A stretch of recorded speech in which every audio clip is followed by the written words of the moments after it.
This is TWiT. President Obama will deliver his annual State of the Union speech in Congress tonight, and he'll be addressing a wide range of critical technology issues from privacy to security to internet connectivity. The speech is scheduled for 9 p.m. Eastern.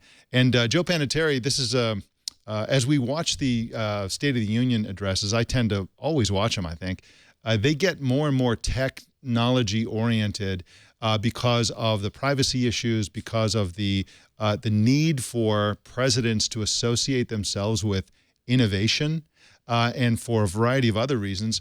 And you know, Sure. Today's speech is going to be like mostly about to a very large extent about technology.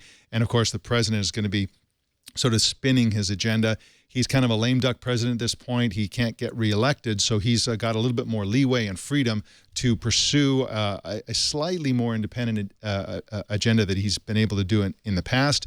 It's also interesting now that the Republicans control Congress, so he's got less friendly faces out there in the audience when he's speaking. Can they get any less friendly, actually? Yeah, right. And of course, we're always going to be look forward to the facial expressions of Vice President Joe Biden. Now, no president has ever used the N-words in a State of the Union speech, net neutrality, of course.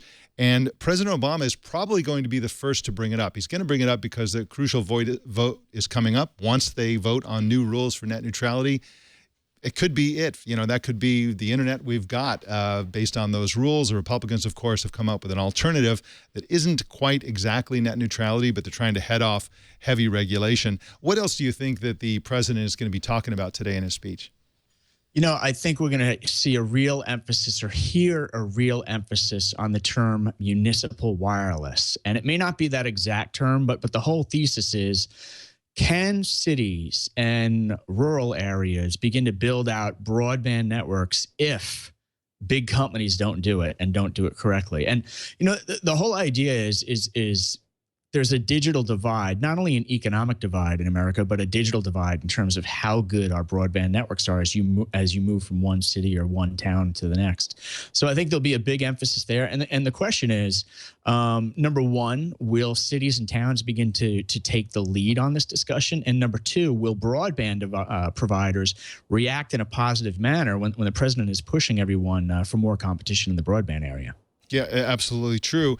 Now, there's been an interesting turn of events that we've covered here on Tech News Today and also on TN2, our evening news program, which is that UK Prime Minister David Cameron called for the ability for the UK authorities, both in the spy agency and also the police agencies, to crack any sort of uncrackable encryption. In other words, to be given front doors or back doors, and to be allowed in and monitor the communication of people within the UK. He called on support by President Obama for that initiative, and surprisingly, Obama voiced some support for that position when Cameron was in town. And now I suspect that President Obama will be talking about that in Congress, trying to essentially, softly maybe, make the case that the police and so on need to gain access to encrypted messages like iMessage, to Snapchat, to all the rest.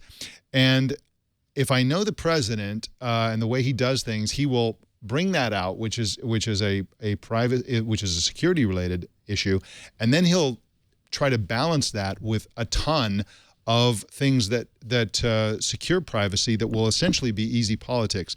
He'll be going after things like consumer protection of people who own credit cards, protection of student data, protection of children's data collection, and so on. A bunch of things that are easy for a president to talk about that everybody agrees are good things. And he'll basically say, well, that's my balanced agenda. We want to be able to read everything that anybody says with no possibility of privacy on the one hand. And on the other hand, we're going to think of the children.